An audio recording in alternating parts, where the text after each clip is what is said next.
everyone, my name is Catherine and welcome to my channel. Today I wanted to talk about basically my experience moving across the country from the West Coast to the East Coast for grad school and applying to grad school, how that went. You know, there's a good chance probably if you're watching this, maybe you're considering that, whether it's grad school or moving cross country or moving cross country for grad school or school in general or for work. And it can definitely be a anxious, scary experience for sure, especially if you're moving from somewhere like your hometown or that you spent a lot of time or grew up in. It can definitely be hard. So for me, I grew up in the Seattle area. I was born and raised here, and I decided in 2018 to go to grad school, and so I applied to a couple different schools. Some of them were actually in the Seattle area because Seattle's my comfort zone and I wanted to just apply to a few places, but I ultimately felt like I knew I wanted to try living somewhere else, and for some reason the East Coast was calling me. I took some time in between undergraduate school and grad school and worked abroad. Actually, I've always wanted to try living abroad, and so I did that in Australia, which was great. And with that, I was able to get some experience and kind of have more time to properly research, apply, and yeah, just do the whole grad school experience when it comes to applying, because that can be a lot, and it can be a lot when you're in school as well. And I also ended up taking the GRE, which is basically just like the typical standardized test that some grad school programs will require you to take. I would give one tip is make sure that the grad school programs that you're applying to actually require the GRE, because a lot of them don't. And if you really don't want to take the GRE for grad school, I feel like a lot of schools don't require it, and especially now I feel like more and more schools aren't requiring it. If there's like a dream program and it's asking for a GRE, of course take it. And I went to American University out in Washington DC. Moving across country can be hard sometimes when you don't actually show up until the day that you move, and that was the case for me. So I had to figure out like where I was living and all this stuff before ever stepping foot into the city. And so one tip I have for you guys is, if you know anyone personally, family, friends, acquaintances, like someone that could help you, that would be great. What I had is I had chosen some apartments that my school actually helped me find, which if you're moving for school, a lot of times schools will give you resources that are outside of academics so they can help you with housing and whatnot and other personal things. And so I found some apartments, and then I had my friend who was already living in the DC general area. She actually toured the apartment for me with someone who worked at the apartment and was on FaceTime with me, and I was able to actually see the place and kind of have her give me her opinion as well, which was really great, rather than just going off some pictures and talking to like the people who work at the apartment who clearly want you to probably live there because they want your money.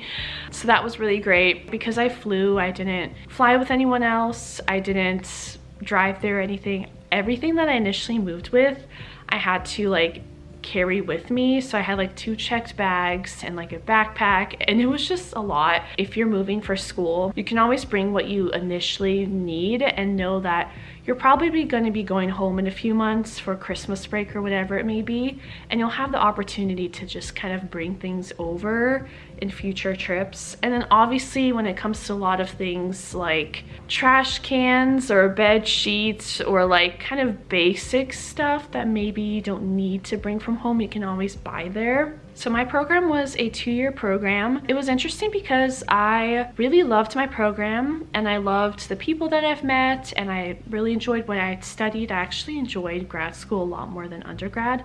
I think it's because I'm typically a late bloomer, and it takes me longer to figure out like what I want to do in life. And so by the time grad school came around, I was much more confident in what I was studying and the direction that I was going in. And also sometimes stepping outside of our comfort zones lead to like ultimately us being more fulfilled and happy, I feel like, because I know the school that I chose for undergrad, the biggest factor that I was choosing was the proximity to how close the school was to my house where I lived with my family. And so being, you know, realistic with being able to drive there and commute there every day. So that definitely really limited the places that I could go. And to be honest, I did not love like my undergrad experience that much. The school wasn't like bad or anything, but it wasn't great at the same time. And so I'm really glad that I was able to get like a much more positive experience with my school in DC. And I think a lot of that was just I really chose the school for the program, and it did force me to go outside of my comfort zone. I think I heard a phrase not too long ago, obviously being addicted to something is not good, and someone had said recently that the most dangerous addiction one could have is being addicted to being in your comfort zone. Having these different experiences in life that have really put me outside of my comfort zone and have really gotten me anxious and freaked out and just like questioning like, what am I doing? In the end, it ends up being so fulfilling, and it's just, I don't know, now I'm just getting all deep thinking about all of this. I was able to go home pretty often, and you know, it's a 2-year degree, which is a decent, 2 years is a decent amount of time, but at the same time, in the grand scheme of like your life, it's really not that much.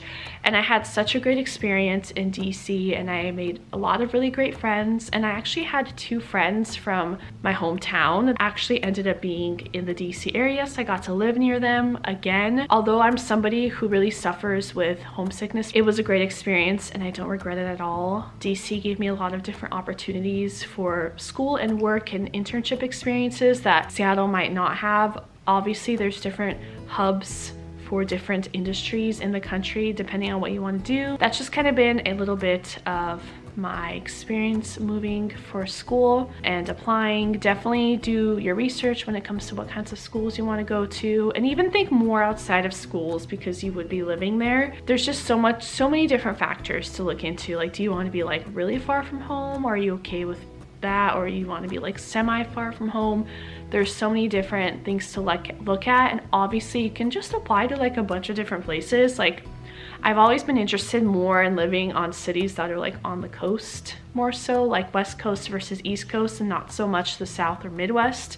So that's why I stuck to like DC, New York, LA, and Seattle. I ran out of space on my memory card, but I'm back. So there's just so many different components to when it comes to starting grad school and moving just across the country. So if you have any particular questions or advice or tips, let me know down below. When it comes to making friends in a new city, that could definitely be something that can be hard. Even like just being an adult and making friends in the city that you grew up in. For me personally, I've had a lot of, obviously I went away for school, and then I've come back to the Seattle area after finishing school during the pandemic. And as like an adult or post just being in school, it can be really hard to make friends. So definitely if you're moving to grad school somewhere, utilize like your school resources. Other things outside of school that I did to make friends or be more of like a part of the community is to just try to utilize putting yourself out there and different things going on around you in the city. So I like to sometimes go on Eventbrite, for example, or like meetup.com and see if there are any certain kinds of events that are going on.